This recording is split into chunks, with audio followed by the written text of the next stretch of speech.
नमस्कार, news for nation देख रहे हैं आप। मैं हूं आपके साथ धीरज सिंह।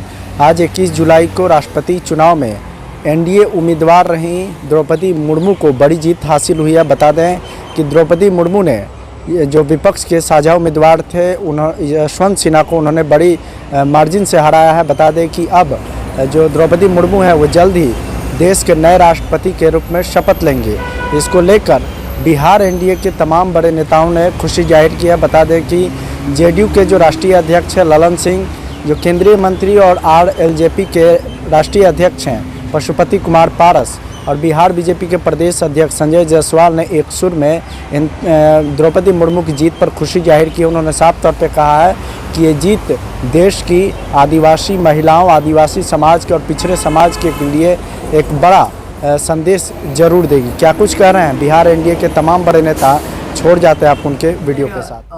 श्रीमती द्रौपदी मुर्मू की राष्ट्रपति पद के तौर पर जीत हुई है, ऐतिहासिक भी लोग बता रहे हैं, पहली आदिवासी महिला देश की राष्ट्रपति बनेगी। कैसे आप देखते हैं? नहीं, सही बात है। और ये जीत कोई अचंभित करने वाला नहीं है, इसकी पूरी संभावना पहले से थी। और आदरणीय प्रधानमंत्री जी ने जो इस देश की एक करीब आदिवासी समुदाय की महिला को उम्मीदवार बनाया, उसी समय विपक्ष के खेमे में भी कई पार्टियों ने यह फैसला किया कि वो समर्थन देंगे और उनकी ऐतिहासिक जीत हुई है। और हम समझते हैं कि श्रीमती द्रौपदी मुर्मू जी देश के प्रथम नागरिक के रूप में सेवा करेंगी। जिस प्रकार उन्होंने इसके पहले उड़ीसा सरकार में मंत्री के रूप में, विधायक के रूप में, झारखंड के राज्यपाल के रूप में जिस प्रकार उन्होंने सेवा की है, समाज के हर तबके को, समाज के हर वर्ग को, समाज के हर संप्रदाय के लोगों के साथ न्याय करेंगी। और हम सब लोग इसके लिए उनको शुभकामना देते हैं कि वो इसमें सफल हों। सर, द्रौपदी मुर्मू जी को तेजस्वी यादव ने मूर्ति बताया था कि राष्ट्रपति भवन में मूर्ति बैठा रहे हैं एनडीए के लोग। किसने क्या कहा, इसकी कोई प्रतिक्रिया की आवश्यकता नहीं होती है। आवश्यकता अब इस बात की है कि उनकी जीत हो गई है। चुनाव जब होता है तो चुनाव में तरह तरह के लोग, तरह तरह की बातें होती है, लेकिन चुनाव हो गया और चुनाव के बाद आज मतगणना भी हो गया और मतगणना में उनकी ऐतिहासिक जीत हुई है। इसलिए आज का दिन किसी प्रतिक्रिया देने का नहीं है, बल्कि उनकी जीत को पूरे देश को जश्न के रूप में मनाना चाहिए।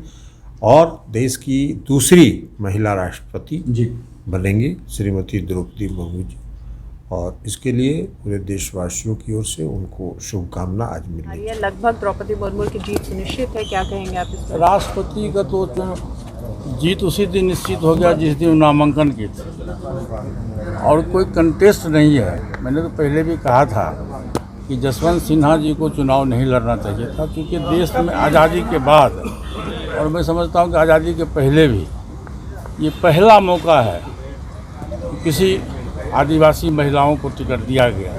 और ऐसे ही महिलाओं को टिकट दिया गया जो पढ़ी लिखी महिला है, समाज के लिए सब कुछ करती है। झारखंड में गवर्नर रह चुके हैं, दो टर्म विधायक रह चुके हैं, मंत्री रह चुके हैं। तो माननीय प्रधानमंत्री जी की सोच है। देखिए, भारत एक बगीचा है और बगीचा का माली सबसे अच्छा वही होता है, बगीचा का जो प्रधान होता है सबसे अच्छा वही होता है जिस बगीचा में सभी तरह का फूल खिले, चाहे छोटा फूल हो, बड़ा फूल हो, फूल खिले। हमारे प्रधानमंत्री जी का ये सोच बहुत ही अहम सोच है कि वो समाज के सबसे नीचे तबके से लेकर के खास करके महिलाओं को उन्होंने सम्मान दिया। और आज वोटिंग हो रहा है। मैं समझता हूँ कि 3/4 बहुमत से नए राष्ट्रपति का 15वां राष्ट्रपति जी का चुनाव परिणाम घोषित। इतिहास में पहली बार लगातार एनडीए का दूसरे बार कोई राष्ट्रपति के उम्मीदवार जीते हैं और आप लोग शिखर तक पहुँचे हैं। आज पूरे भारतवर्ष में खुशी मनाई जा रही है, क्योंकि एक आदिवासी संथाल महिला जो उड़ीसा के एक गांव से अपना जीवन शुरू करती हैं, अपने स्कूल की टॉपर भी रहती है, अपने क्लास की मॉनिटर बनती है और उससे वहाँ से लेकर के शिक्षक के रूप में कार्य करना, उड़ीसा सरकार में कार्य करना और उसके बाद उड़ीसा में सर्वश्रेष्ठ विधायक का पुरस्कार जीतना, उड़ीसा सरकार में मंत्री बनना, उसके पश्चात झारखंड में राज्यपाल बनना और आज देश के सर्वोच्च पद पर आसीन होना, यह बताता है कि भारत का लोकतंत्र इतना जीवंत है कि आप किसी गांव के हों, किसी राजनीतिक पृष्ठभूमि के हों, आप देश के सर्वोच्च शिखर पर बैठ सकते हैं। यह शिक्षा हर गरीब के बच्चे के लिए है, हर उस छोटे बच्चों के लिए है जो अपने में स्वाभिमान रखते हैं, जो अपने में एक एम्बिशन रखते हैं कि वो जो चाहें जीवन में वह प्राप्त कर सकते हैं।